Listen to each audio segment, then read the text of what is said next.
battlefields of the future will be more dangerous than ever. In the 21st century, there will be threats to our freedom and security like never before. But will we be ready? Battles will be fought on land and sea, but they will not be won without supremacy in the air. Enter the incredible world of 21st century combat.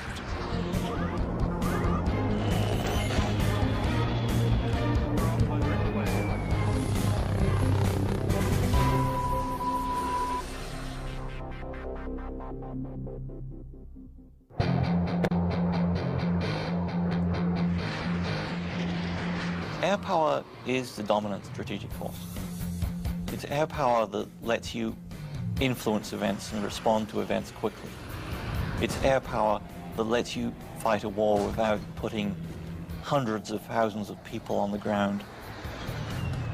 To date, Air Force F-15s have won more than 150 dogfights against enemy fighters without a single loss. And the Navy F-18 Hornet is widely recognized as the world's best carrier-based fighter bomber.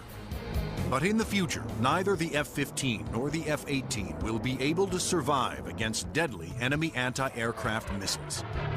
Surface-to-air missiles, or SAMs, are going to represent the biggest threat.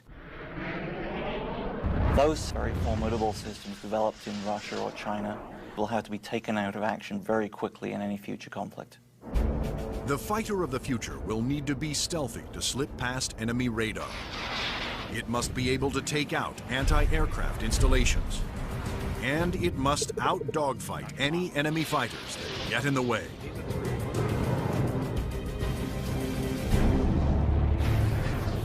That future fighter is already here. The F-22 Raptor, the air dominance fighter of the 21st century. Developed by Lockheed Martin, this advanced tactical fighter has been designed to be the first plane to cross enemy lines, clearing the way for all other forces.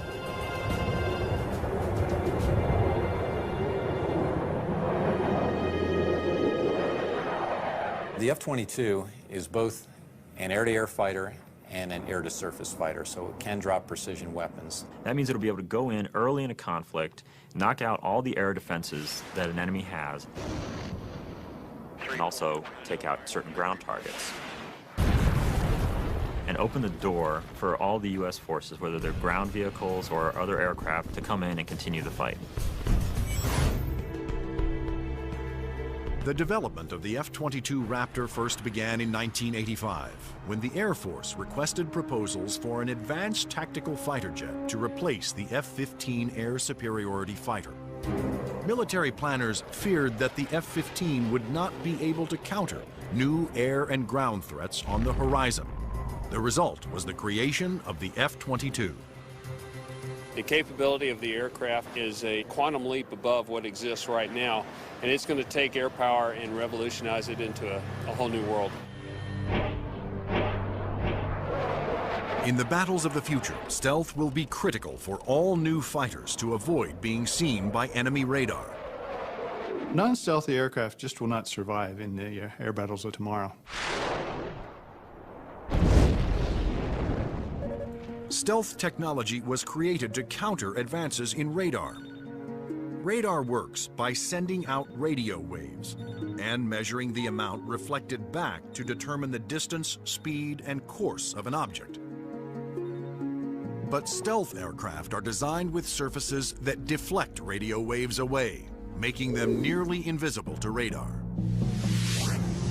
The world's first stealth production aircraft was the F-117 Nighthawk. The reason that airplane is faceted is a limitation of the computer technology at the time. It's easier to model a finite number of flat surfaces than it is a bunch of curved surfaces. And while the aircraft was a breakthrough at the time, the facets limited the plane aerodynamically. But now, thanks to more powerful computers, engineers can design aircraft that do not have to sacrifice aerodynamics for stealth. The FA-22's aerodynamic slickness allows it to have the lowest drag of almost any aircraft ever produced.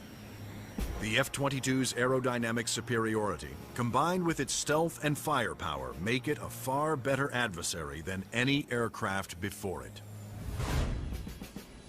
The F-15, which the F-22 will replace, has been a very successful fighter, but it is not stealthy.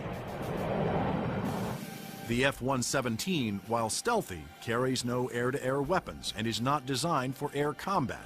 It relies on stealth and mission planning to protect itself. But the F-22, on the other hand, is not only stealthy, but comes with a full complement of air-to-air and air-to-ground weapons. The primary armament is in weapons bays underneath the airplane, where we carry 6 medium-range radar-guided missiles. By carrying the weapons internally, it preserves the stealthy shape of the plane. For closer infighting, the F-22 has short-range missiles and guns. Behind these two doors right here is the side weapons bay. This is where we carry a heat-seeking missile.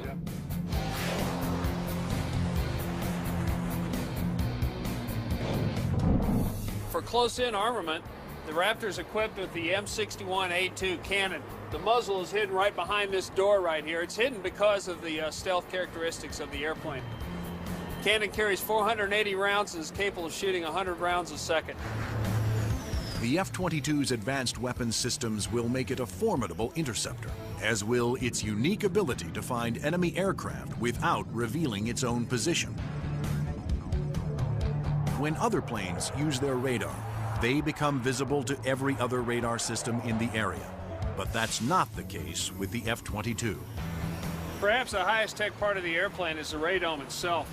Not only does the radome have to be stealthy, but it has to be able to transmit and receive its own radar signals.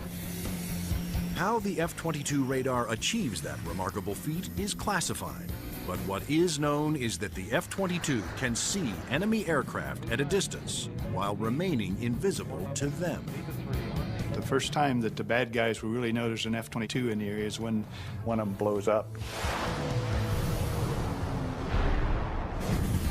Along with its advanced radar system, the F-22 is the first fighter to have Super Cruise, the ability to travel faster than the speed of sound without using its afterburners. A jet's afterburners boost speed by pouring fuel directly into the hot blast of the engines, adding fiery extra thrust. But afterburners are also wasteful, consuming enormous amounts of fuel, dramatically affecting the range and duration of a plane's mission. But the F-22 doesn't have that problem. Without using afterburners, it can supercruise at an incredible 1.5 times the speed of sound, over 1,000 miles per hour. This is all about our pilots being able to go fast, minimize the amount of time they are exposed to any threat, do the mission that we've sent them to do, turn around and come home safely. The F-22 is presently the only fighter in the world with supercruise, but it wouldn't be possible without a very unique set of engines.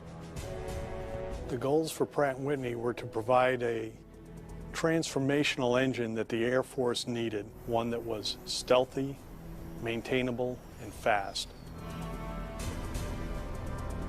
The F-119 PW100 was developed by Pratt & Whitney after years of research. It sets the new standard for jet engines. Along with its incredible supersonic ability, the F-119 incorporates thrust vectoring. Here we are at the rear end of an F-A-22 Raptor. First thing you'll notice are the nozzles for the F-119 engines. In flight, during a maneuvering dogfight, they actually move up and down and vector the thrust of the engine to provide maneuverability. It helps us turn inside any foe, maneuver at low or high speeds to outmaneuver another airplane or potentially an enemy weapon that's headed towards us. The F-22's stealth, supercruise, and vector thrusting are impressive breakthroughs, but its most outstanding feature may be its ability to nearly fly itself through advanced computerized controls. It relieves the pilot of all the duties, gives the pilot total freedom to just look out engaged in the combat scenario. In addition to monitoring its own performance, the F-22 constantly gathers data on other aircraft in the combat area and presents the most important information to the pilot. We're going to have information passed to us from either unmanned vehicles or from off-board sensors so that we can integrate data and use that information for targeting. And it's the way that we are driving our forces in warfare. We are much more integrated with both other services and with other platforms, and the F-22 fits right into that concept. The F-22 Raptor's total package of avionics, stealth, supercruise, and thrust vectoring make it the most technologically advanced fighter today. I've never been in an airplane that accelerates as fast, that's as agile, the ability to turn very sharply, and it just brings a great combination of the speed, the stealth, and the avionics to the fight that nobody else is going to be able to touch. But there will be future competitors, like the Russian Sukhoi 37, which features thrust vectoring and a radical forward swept-wing design. And the fifth-generation MiG, the 1.22, which some have nicknamed the F-22ski. The Russians are still very active aircraft developers. They've got a variety of technologies that they're continuing to improve upon and that can be made available to our future enemies. And so that's why we have to stay on top of the technology that we are developing and make sure that it is able to take out anything that other countries develop. When you look at the adoption by China of the Su-27 and the fact that it'll probably be modernized and improved, that brings up the need for more advanced fighter aircraft in the US. And that's one of the main reasons, I think, why the Air Force is so insistent on the need to have the F-22. In addition to Russia, other U.S. allies are producing advanced interceptors for export that are superior to the F-15, such as Sweden's JAS-39 Gripen and France's new Rafale. Germany, Italy, and the UK have joined forces to create a Eurofighter, the Typhoon. If these planes fall into unfriendly hands, the U.S. Air Force will need the F-22 to maintain their advantage. We're always going to go into war wanting to have that air dominance, and the F-22 is going to be the big boy on the block that can help us to do that. In future combat, the F-22 is to be joined by another stealthy aircraft, the F-35 Joint Strike Fighter, the ground attack bomber of the future. Designed for the U.S. Air Force, Navy, Marines, and Britain's Royal Navy, the question is, will it work for every user?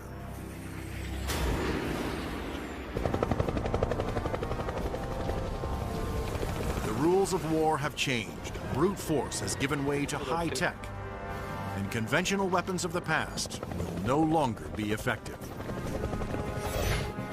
In future battles, the F-22 will be the first fighter to cross enemy lines, surgically removing air and ground targets.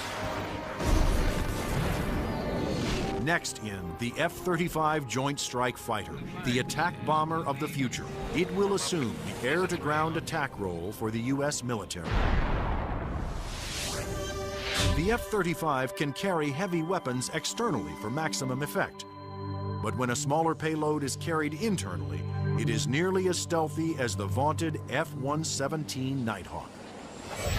It has a significant amount of stealth capability to allow it to be used early on in a campaign, and it has a significant amount of weapons carrying and payload capability to be used at the later stages of campaign. The threat to the airplanes may not be as significant and require less stealth. The development of the F-35 was driven by the Armed Forces' desire to save costs by creating a ground attack bomber that would meet the needs of the Air Force, Navy, Marines, and Britain's Royal Navy. Airplanes are becoming very expensive these days, and we had to do something to get the cost of these airplanes back down to a reasonable level. The F-35 is expected to cost about $40 million, one-third the cost of an F-22 Raptor. But could one basic airframe be designed to satisfy so many different military demands? Each armed service wanted a stealthy ground attack bomber, but the Marines also needed a plane with short takeoff and vertical landing capability. The U.S. Navy required a craft with larger wings, heavy-duty landing gear, and an arresting hook for carrier landings. And the wings would have to fold up to save deck space. The size and scope of the JSF program is pretty significant. The airplane is being designed to replace the F-16 and the A-10 for the Air Force, the AV-8B for the Marine Corps, and the FA-18 for the Navy.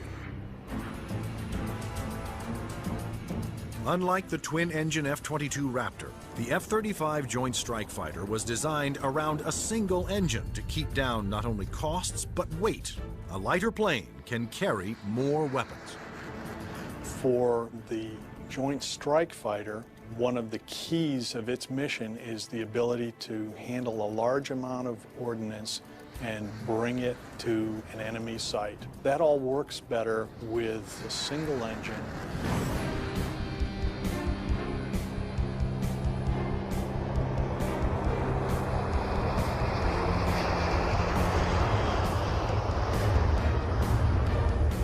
The Air Force version of the Joint Strike Fighter, the F-35A, made its first flight attempt on October 24, 2000. Tom Morgenfeld, who had been a test pilot for the F-22 Raptor, was at the controls. Well, a million things are going through your mind. Your eyes are everywhere, you're listening, you're watching. Your senses are tuned to an incredible level because you're sensing and feeling the airplane for the very first time. It flies wonderfully. It's definitely a pilot's airplane. The Air Force testing went smoothly. Next, a Navy version was built with heavy-duty landing gear and wider wings for the slow speeds needed to land on carriers. Navy test pilots flew touch and goes, demonstrating the F-35's ability to land within the space of a carrier's flight deck. But the most difficult challenge still lay ahead for the F-35 program. The Marine Corps needed a version that could perform short takeoffs and vertical landings, STOVL for short. The STOVL capability is extremely important to the Marine Corps because the airplane can go just about anywhere that the rest of the forces can go. It's not limited to needing a large runway. It doesn't need a really big ship to operate off of.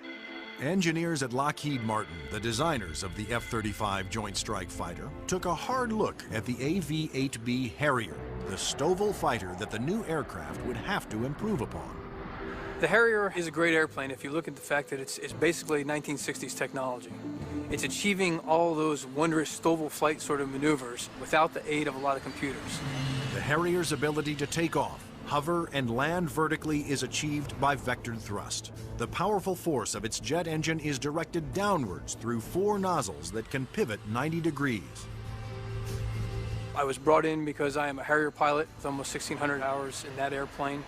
So all of the lessons learned I have from the Harrier airframe and operational experience I have, I was able to bring to the program and use those to help evaluate the X-35 STOVL version. For hovering, engineers gambled on a radical new system.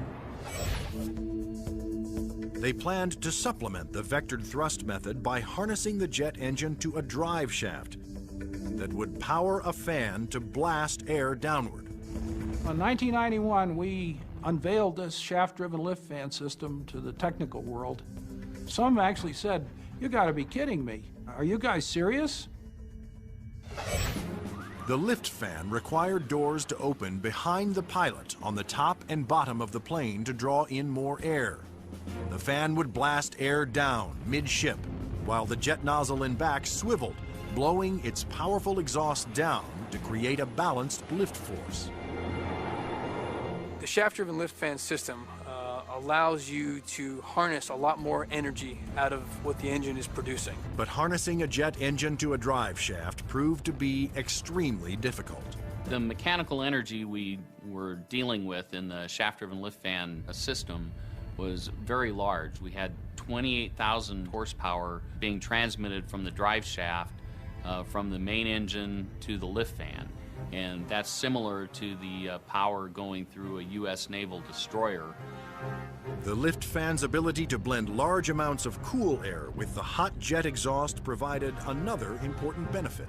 One of the things we learned in JSF was to combine the jet exhaust to get a lower combined temperature than the Harrier. This allowed us to avoid some of the problems with concrete where the concrete would actually burst and explode under the high temperature and high jet exhaust from the Harrier.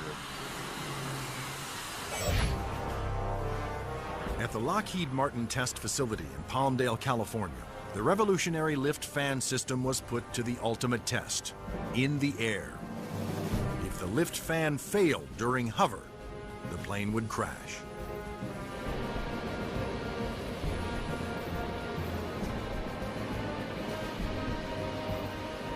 It made its first flight in 2001, and it was a complete success. And at that time, I didn't hear any more from the people who had been saying for years, this thing will never work. It worked. Now, all three versions of the F-35 for the Air Force, Navy, and Marines are being developed and further tested for mass production. The United States, Britain, and their allies are expected to order more than 4,000 Joint Strike Fighters, which will replace most American-built fighter bombers in use today. The handling qualities and performance are stunning. It really is a pilot's airplane. It sort of makes you feel like a little boy. You want to take it home and tuck it under the pillow with you at night. It's just a pilot's airplane. In future air conflicts, the F-22s will be used to establish air dominance. Then waves of stealthy F-35 Joint Strike Fighters will use their superior weapons-carrying abilities to attack other major ground targets. The Joint Strike Fighter is going to be the backbone airplane for hauling freight. It is going to be the muscle part of sustained forces. Commanders can also alter an F-35's mission in the air as situations change during the battle. There are a variety of ways for the F-35 to bring in information from external platforms, other airplanes flying around the battlefield, satellite-based assets, ground-based assets. All that information can be presented to the pilot in the cockpit and allow him to be more of a tactician and manage the tactics of the game that day instead of worrying about the nuances of flying the airplane.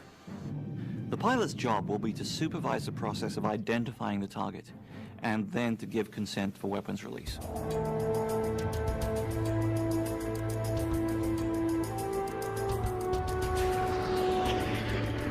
The Joint Strike Fighter will be able to carry a wide range of weapons, to include the heavier weapons such as the 2,000-pound bunker busters and 2,000-pound blast weapons. The Joint Strike Fighter's 1-ton bunker busters and blast bombs will be guided to their targets with pinpoint precision by JDAM tail kits.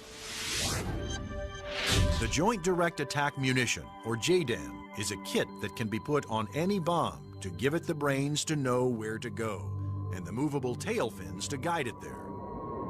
JDAM is a guidance kit that came after Desert Storm.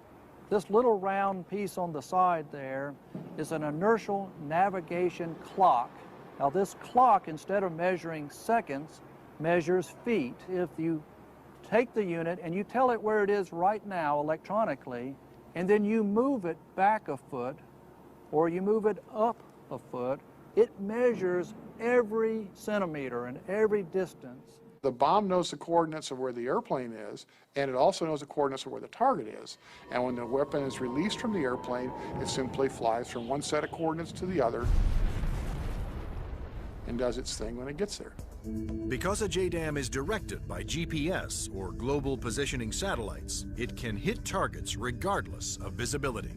The way we use it is by employing it against targets that we cannot normally see visually, whether it is due to weather, smoke, haze, or just some sort of other thing that's obscuring the target.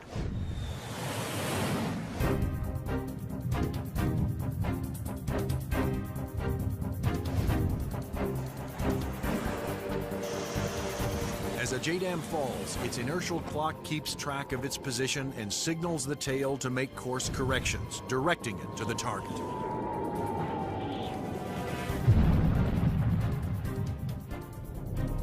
The accuracy of new weapons like JDAMs will reduce collateral damage. It also makes the F-35 an even more formidable weapons system. The new weapons such as JDAM really reduce the need for the number of sorties, and that reduces our risk because we're not exposed to enemy threats as often. The F-35's combination of advanced weapons, avionics, and stealth will help it ensure its success over the battlefields of the future. U.S. military planners wondered if these same features could be utilized in a helicopter. They wanted a stealth helicopter. But could it be done?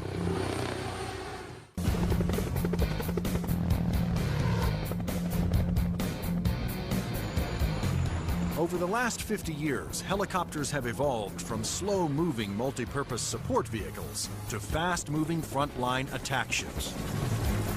But in the high-tech wars of the future, speed alone is not enough. Information is the key. There's three elements that are critical to warfare. The ability for you to know more than the enemy, the ability to maneuver quickly around an enemy and gather more information about them, and the ability to provide precision firepower at the enemy. In future conflicts, after the F-22 Raptors and the F-35 Joint Strike Fighters have cleared the way, surveillance and attack helicopters will support ground troops as they move in to secure the area. We like to be down low where the action is, and we like to be down low where the threat can't see us. But at such low altitudes, helicopters are vulnerable to a wide assortment of ground-to-air weapons. All the simple systems, the guns, unguided rockets, the surface-to-air missiles, it's got to deal with all of that, and it's got to deal all of it effectively. The Pentagon has responded with a two-pronged strategy to counter this threat: inexpensive, expendable unmanned helicopters and stealthy manned helicopters. Unmanned helicopters will be primarily used for surveillance and for gathering targeting information. Fire Scout, designed by Northrop Grumman, was specifically developed to take off and land on Navy ships. However, the key to creating a successful manned helicopter for future combat is to make it stealthy like the F-22. But the question is, can it be done? Achieving stealth in a helicopter is different from stealth in a fixed-wing aircraft. You're concerned about different signatures: radar reflectivity, infrared, noise, all things that will give away an aircraft's position. Those signatures, like heat, smoke, and sound, put helicopters and their pilots at serious risk over the battlefield. All the small shoulder-fired missiles, which are very effective against helicopters, are heat-seeking infrared systems. The challenge for engineers was to create a quiet helicopter with very few signatures and a small radar cross-section.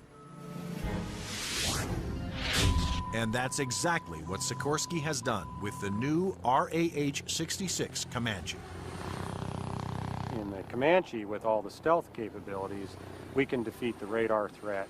We can defeat the guy with the shoulder-launched heat-seeking missile. And from the guy popping up in the tree, our agility defeats him. Our small size, our quiet acoustic signature defeats him. Often the first thing you hear from a helicopter is the sound of the wake from the main rotor hitting the wake from the tail rotor.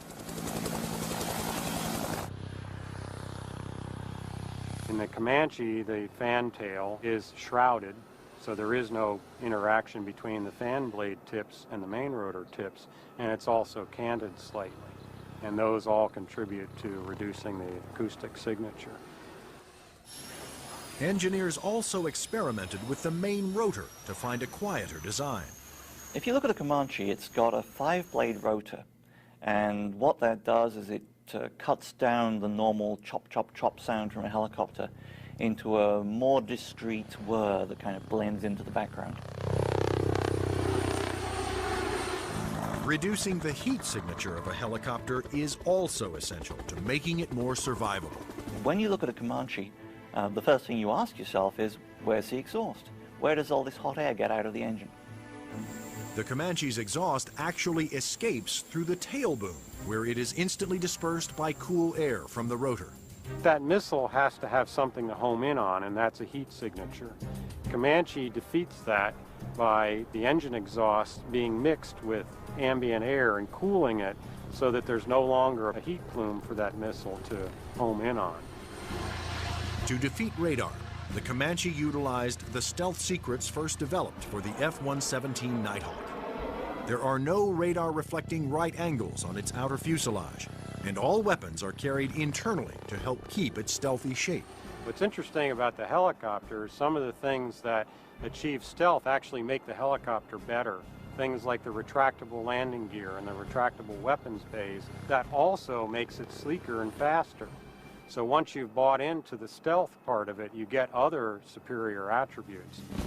The main role of the Comanche is to give commanders an overview of the battlefield by providing up-to-the-minute information. Comanche is going to be basically their flying cavalryman. It's going to dart in and out, slash and cut, be a reconnaissance vehicle. As Comanche's two pilots gather data, their computer shares that data with other Allied forces. When the Comanche finds the enemy, he's going to kind of direct like a quarterback to apply the firepower to defeat that enemy.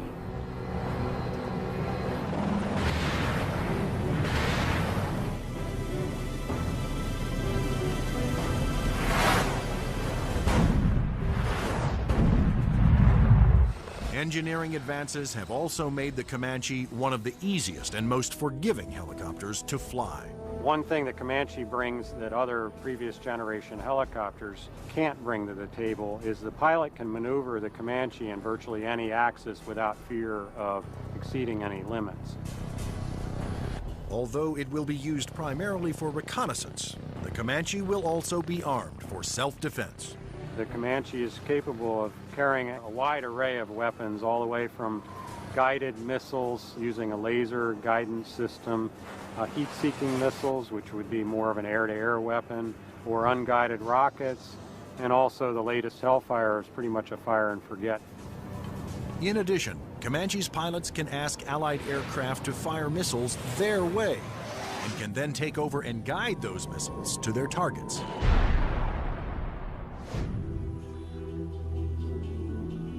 If the Comanche is hit, its computer system can often fix itself by reassigning vital functions to undamaged computer cards. This is where the computer brain of the Comanche is.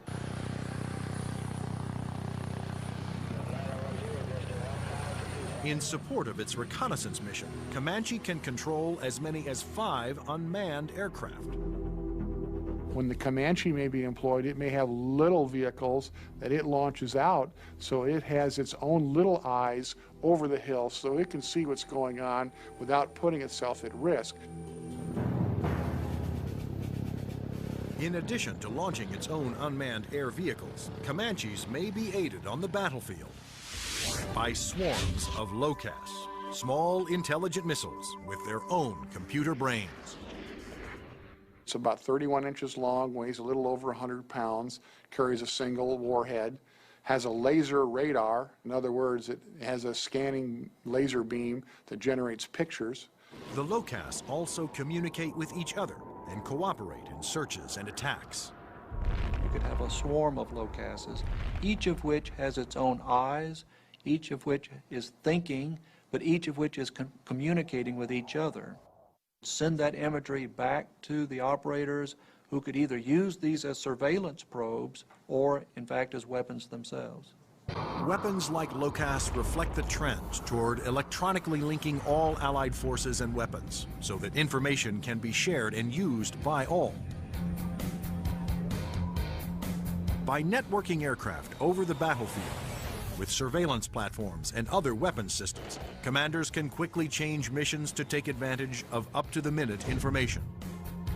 The key to the air battle of the future is not necessarily stealth, speed, or firepower.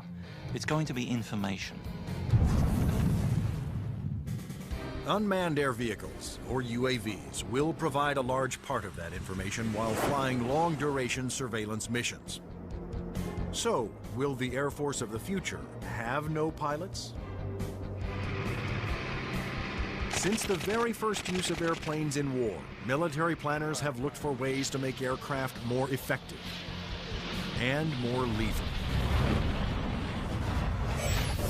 Once so secret their very existence was denied by the government, unmanned air combat vehicles, or UCAVs, are now poised to take the preeminent role in 21st century air combat.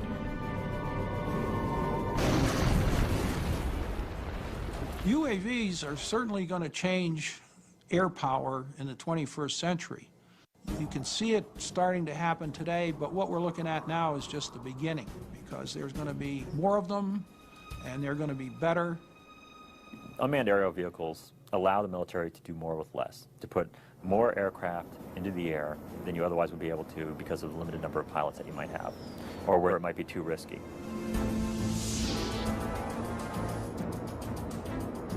In the future, aircraft that have no pilots on board will carry out the most dangerous combat missions.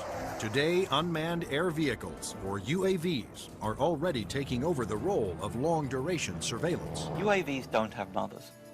You lose a UAV in combat and nobody bats an eyelid. One of the earliest surveillance UAVs was the Predator. It was developed in the early 1990s.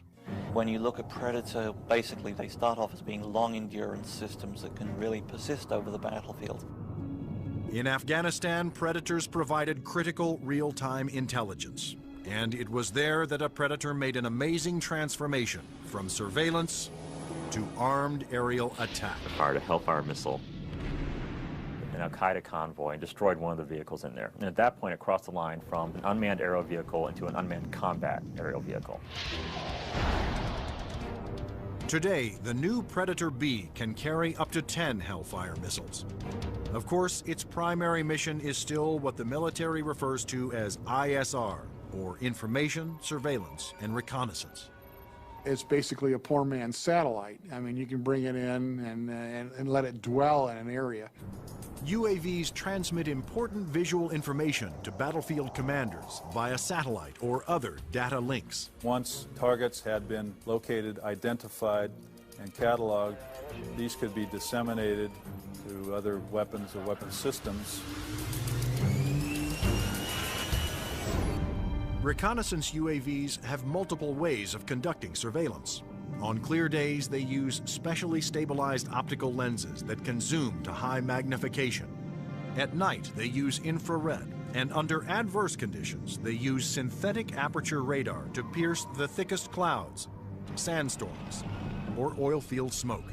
When the radar is reflected back, it can also be used to create a 3D image of objects. If the enemy chooses to use countermeasures or decoys or deception techniques, having to beat 3 systems is a lot harder than 1. The success of the Predator paved the way for the development of an even more advanced high-altitude jet-powered UAV by Northrop Grumman. It's called the Global Hawk, but unlike the Predator, it was designed to take off, fly its pre-programmed mission, and land all on its own, thanks to the GPS, or Global Positioning Satellite System. The Global Hawk is basically a much larger version of the Predator. It has higher altitude capabilities, increased payload. It can carry a lot more sensors, a lot more communication devices, and it can loiter over a battlefield for up to 35 hours.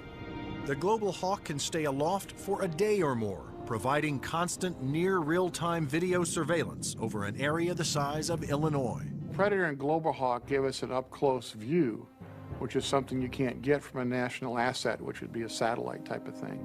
Though still in development, the Global Hawk had a dramatic impact during Operation Iraqi Freedom. A single prototype provided information to Allied forces on 55% of all time-sensitive targets, including mobile Scud missile launchers.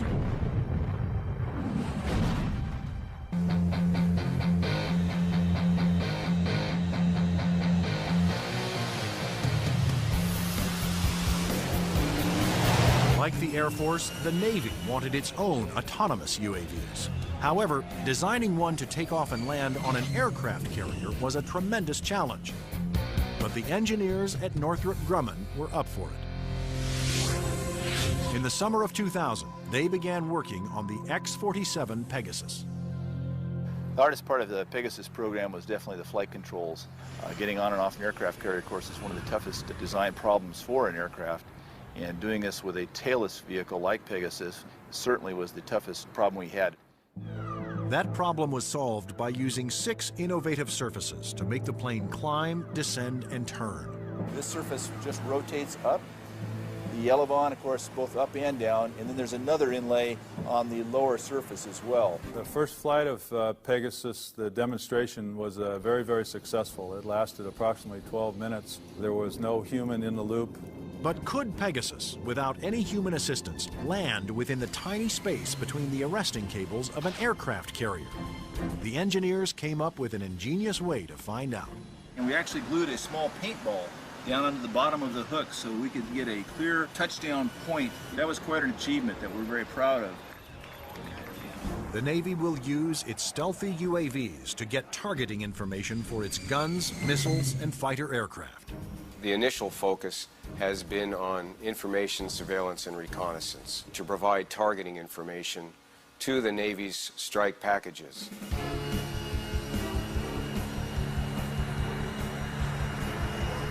But many future UAVs, such as Boeing's X-45 unmanned bomber, will be heavily armed.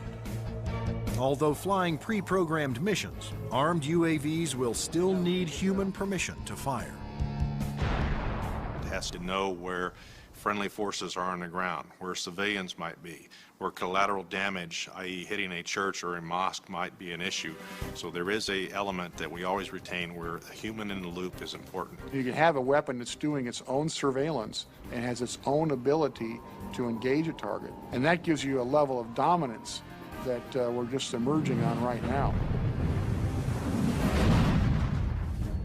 In the not-so-distant future, there will be even more radical aircraft and airborne weapons systems. Everything from electromagnetic pulse weapons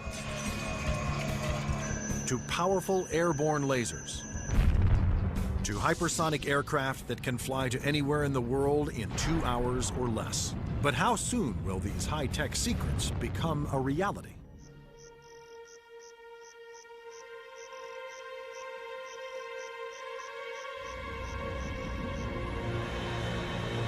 The enigmatic F-117 stealth jet flew in secret for 10 years before its existence was revealed to the public. Some of the unclassified projects that are acknowledged by the Pentagon seem more like science fiction than reality. The military is designing a weapon system designed to neutralize an enemy encampment or factory without destroying it and scattering nuclear, biological, or chemical materials. Electromagnetic pulse, or EMP weapons, will blast a highly concentrated magnetic field towards its target, overloading and destroying any electrical components. The small electromagnetic pulse weapons offer some pretty startling capabilities. You can essentially completely destroy an enemy's electronic infrastructure in a very precise way.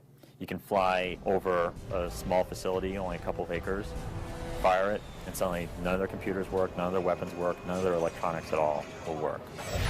Researchers are also experimenting with an airborne chemical laser.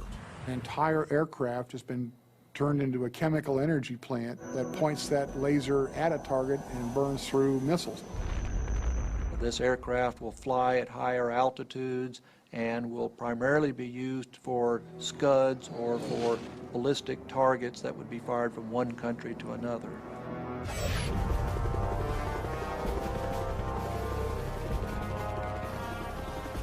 American generals don't want a fair fight. They want their equipment to be the absolute best in the world so that whatever they come up against, they can defeat it quickly and efficiently. The battlefield of the future will continue to be a dangerous place. But military planners believe that the key to maintaining the security of the United States is to develop the weapon systems of tomorrow, today.